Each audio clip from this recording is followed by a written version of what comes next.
Со вкупно 4 пратки до почетокот на октомври, германската компанија Дермалог треба етапно да испорача 4000 уреди за биометриска идентификација на гласачи.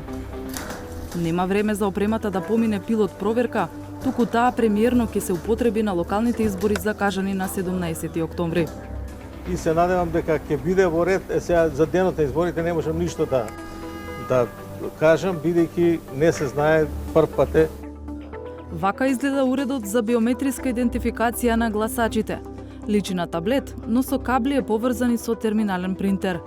По еден ваков комплет ќе се постави на секое избирачко место на денот на изборите. Пред почетокот на гласањето, избирачкиот одбор ќе го активира уредот со паметна картичка, а ќе го исклучи вечерта, откако ќе помине времето за гласање. Бидејќи ако се исклучи, не може пак да се исклучи, мора техничкото лице да реагира. Откако ќе се проверат личните документи на гласачот, избирачките одбори ќе побараат од лицето да пристапи до уредот. Гласачот го доближува показалецот и за 10 секунди на екранот треба да се прикажат неговите лични податоци и со зелено светло да се одобри гласањето. Дури потоа се дава гласачко ливче. Ако лицето го нема во избирачкиот список за конкретното место, уредот ќе светне црвено и звучно ќе алармира. Сепак има исклучоци. Доколку не го најде, а тој сепак не покажува црвено, тогаш се употребува МРЗ скенерот, внатре се става документот за лична идентификација, патната исправа или личната карта, и тоа треба да ги покаже неговите податоци доколку е во апаратот.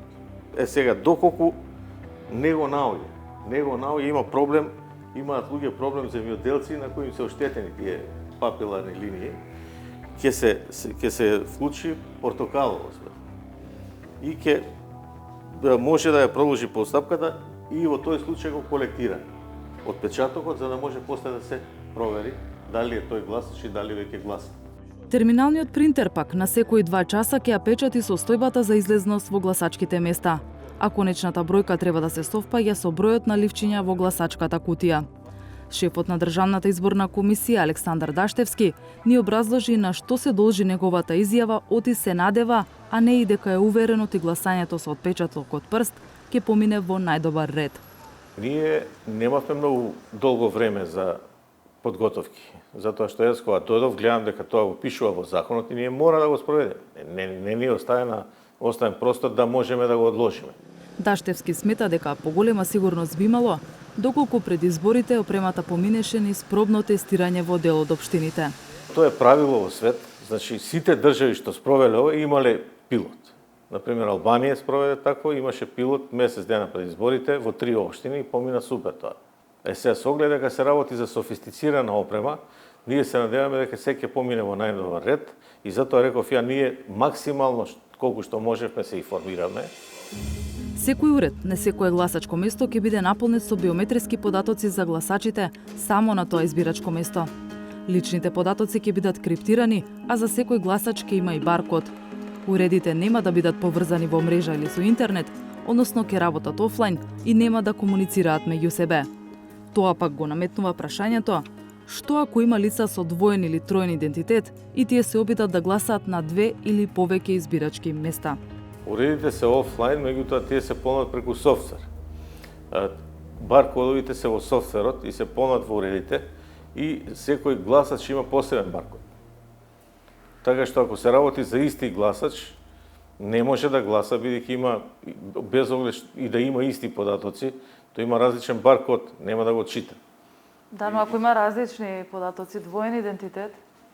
Па двоен идентитет колку луѓе имаат во И еден да има проблем, а имаме еден Варелов. Да, па ете имаме еден проблем, тоа ние ги добиваме од МВР податоците. Како ќе ни ги дадат они? Ние така ги ставаме во нашиот сервер криптирани. Сакав да кажам, истиот гласач со истиот отпечаток оди на различни места, меѓутоа има лажна лична карта, различен идентитет и си гласа на различни места. Не може има баркод. Податоците што сме ги дале, ние ако ни дале погрешни податоци, тоа е друго. Ако ни дале вистински податоци, има баркод, секој гласач различен баркод. Може он да има 2 лични карти, ама различен баркод кој ќе ги препознава отпечатоците на прсти. Ако му се различни, ќе покаже проблем и тоа ќе се провери.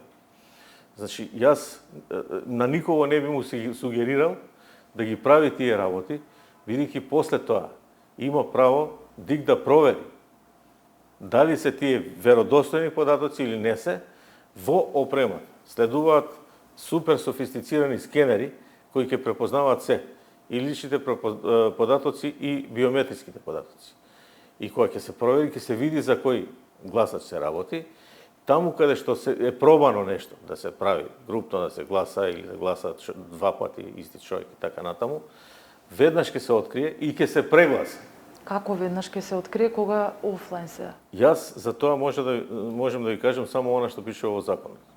Значи, гласачот се идентификува со важечка лична карта и важечка патна исправа. Значи, важечки документ за лична идентификација.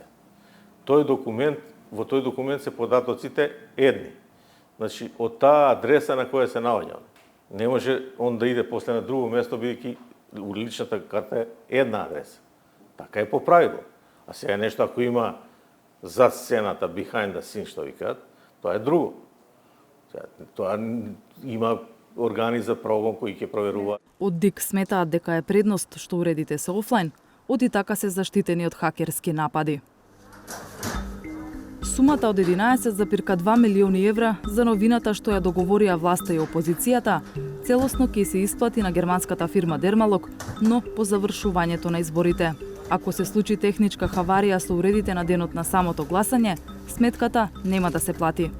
А токму такво предупредување за Северна Македонија пристигна од Авганистан, каде Дермалог технички покриле 2 изборни циклуса. 360 степени веќе објави дека фондацијата Транспарентни избори во Авганистан, ТЕФА, пратиле писмо до представници на ДИК и институции во земјава дека имаат лошо искуство со Дермалог. Во дописот, Авганистанската фондација алармира дека имало целосен застој во верификацијата на гласачите поради проблеми со серверите на Дермалог.